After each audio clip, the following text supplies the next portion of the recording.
University group of colleges के इस YouTube channel पर आपका स्वागत है। मैं आज डीएलएड द्वितीय सेमेस्टर प्रथम प्रश्न पत्र वर्तमान भारतीय समाज एवं प्रारंभिक शिक्षा के अंतर्गत शिक्षा की प्रकृति एवं महत्व के विषय में चर्चा करेंगे।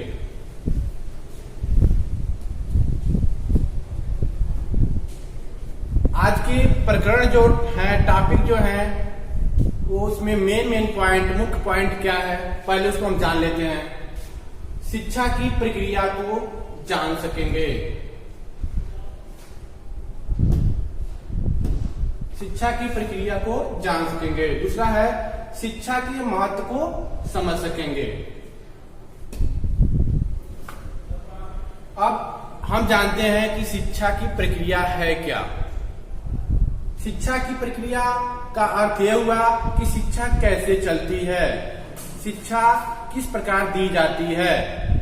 इसके अंतर्गत अनेक विद्वानों ने अपने अपने मत दिए हैं, जिसमें से सबसे पहला है शिक्षा की द्विमुखी प्रक्रिया। शिक्षा की द्विमुखी प्रक्रिया के जन्मदाता हैं एडम्स जी।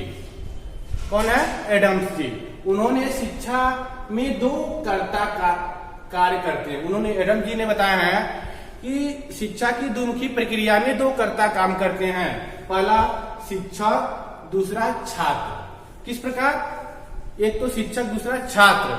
शिक्षक पढ़ाने का काम करता है और जो छात्र होता है उसको पढ़ने के काम करता है। जैसे कि शिक्षक पढ़ा रहा है तो छात्र पढ़ रहा है, फिर शिक्षक सुना रहा है, छात्र सुन रहा है। तीसरा है शिक्षक क्रिया कर रहा है, छात्र उसका प्रतिक्रिया कर रहा है। यानी कि शिक्षक के द्वारा अगर कोई क्वेश्चन किया जाता है, कोई प्रश्न किया जाता है, तो छात्र द्वारा उसका उत्तर दिया जाता है, जवाब दिया जाता है, वह होगा प्रतिक्रिया। दूसरा है शिक्षा त्रिमुखी प्रक्रिया है। इसके जन्मदाता है जॉन डीवी। कौन है? John Dewey. जॉन डीवी के अनुसार शिक्षा में शिक्षक और छात्र के साथ पाठ्यक्रम होना नितांत आवश्यक है। जॉन डीवी महोदय कहते हैं कि केवल शिक्षक और छात्र के होने से शिक्षण प्रक्रिया नहीं हो सकती, क्योंकि बिना पाठ्यक्रम के शिक्षण प्रक्रिया को आगे नहीं बढ़ा सकते। तो शिक्षा प्रक्रिया को आगे बढ़ाने के लिए, फिर छात्र को शिक्षा देने के लिए पाठ्यक्रम का होना बहुत जरूरी है। तो पहला पाठ्यक्रम शिक्षक और छात्र, छूट गया मिस्टेक बस, छात्र। यानी कि त्रिमुखी प्रक्रिया के अंतर्गत शिक्षक, छात्र और पाठ्यक्रम होना जरूरी है, क्योंकि बिना पाठ्यक्रम को शिक्षक छात्र को क्या पढ़ाएगा। उसमें एक निश्चित सिलेबस होता है, उस सिलेबस के अनुसार वह ज्ञान छात्र को देता है। तीसरा है शिक्षा बहुआयामी प्रक्रिया है या बहुमुखी प्रक्रिया है। यानी कि क्या है? एडम जी द्वारा द्विमुखी प्रक्रिया बताया गया है, जॉन डीवी के द्वारा त्रिमुखी प्रक्रिया बताया गया है। अब यहाँ पे तीसरा पॉइंट आ रहा है कि शिक्षा बहुआयामी प्रक्रिया है या बहुमुखी प्रक्रिया है। यानी कि 3 से अधिक भी पाठ्यक्रम या फिर टॉपिक या फिर भाग हो सकते हैं। जैसे कुछ विद्वानों का मत है कि शिक्षा मनुष्य के एक पहलू का विकास न करके अनेक पहलुओं का विकास करता है। क्या है? शिक्षा केवल 1-2 पहलू का विकास नहीं करता है, उसके साथ साथ कई 2, 4, 5, 6, 7, 8 करके अनेक पहलुओं का विकास करता है।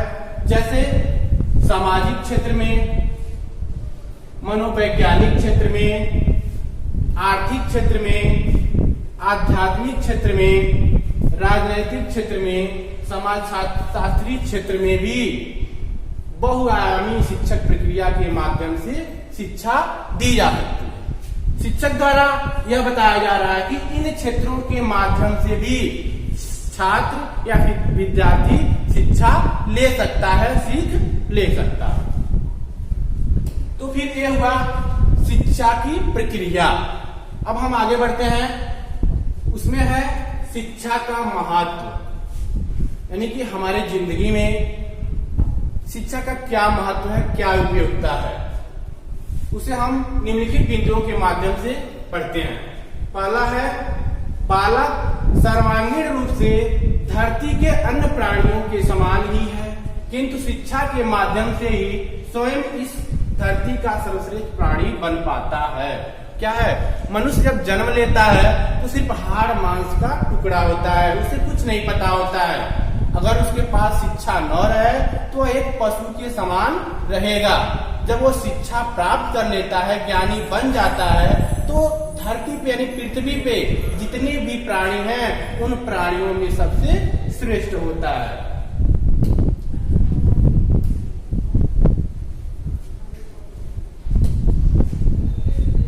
दूसरा है, बालक के सर्वांगीण विकास जैसे गामक विकास, शारीरिक विकास, मानसिक विकास, भावात्मक विकास इत्यादि में शिक्षा अत्यधिक महत्वपूर्ण भूमिका अदा करती है, निभाती है। क्या बताया जा रहा है कि शिक्षा के माध्यम से बालक के सर्वांगीण विकास, चहुमुखी विकास, हर एक क्षेत्र में विकास होता है। किसके माध्यम से? शिक्षा के माध्यम से।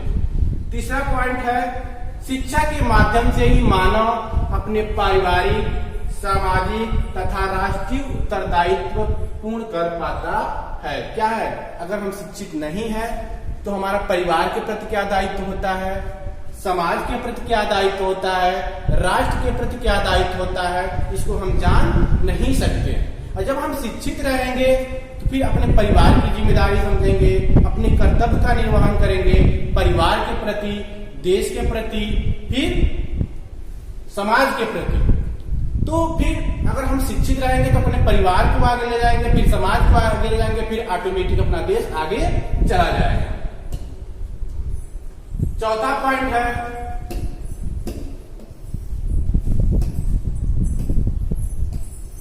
शिक्षा की प्रकृति ही ऐसी है कि जो इसे प्रदान करता है तथा जो इसे ग्रहण करता है दोनों को ही लाभ पहुंचाती है। इस प्रकार शिक्षा का महत्व समझने के लिए लाभकारी है। क्या है कि एक प्रकार जो शिक्षक होता है अपने साथ छात्र को शिक्षा देता है तो उससे केवल छात्र को लाभ नहीं होता है, शिक्षक को भी लाभ होता है।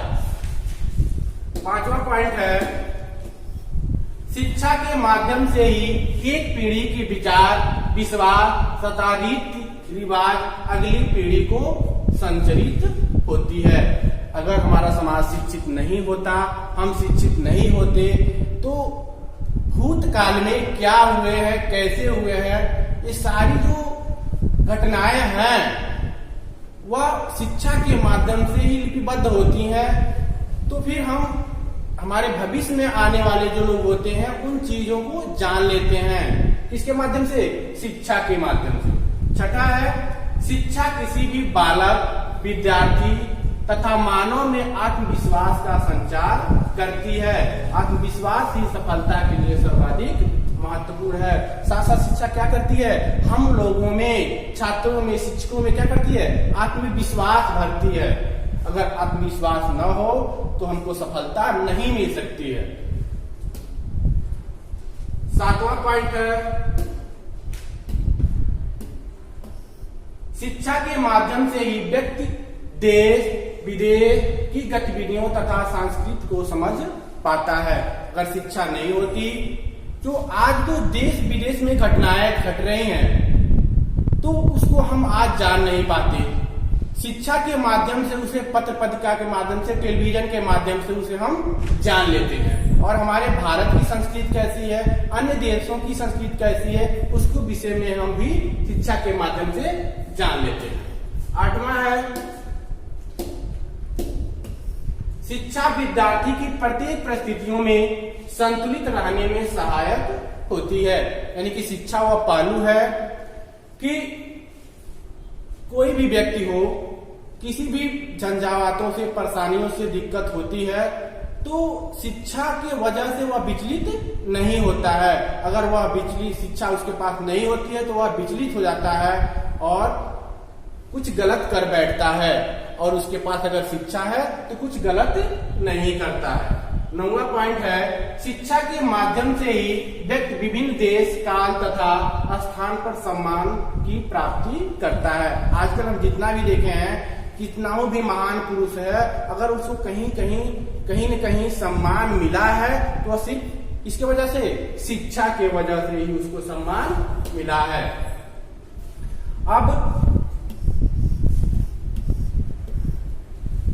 शिक्षा की प्रक्रिया और शिक्षा के महत्व को पढ़ने के बाद उसमें से जो क्वेश्चन निकलते हैं, प्रश्न निकलते हैं, उसको हम जान लेते हैं। शिक्षा द्विमुखी प्रक्रिया है, किसने कहा है? शिक्षा त्रिमुखी प्रक्रिया है, किसने कहा है? बालक सर्वांगीण विकास किससे होता है? सर्वांगीण विकास किससे होता है? तो शिक्षा द्विमुखी प्रक्रिया है, किसने कहा है? एडम्स महोदय ने कहे हैं।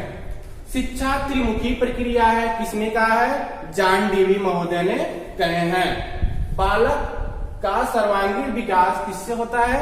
शिक्षा से होता है। थैंक यू, धन्यवाद।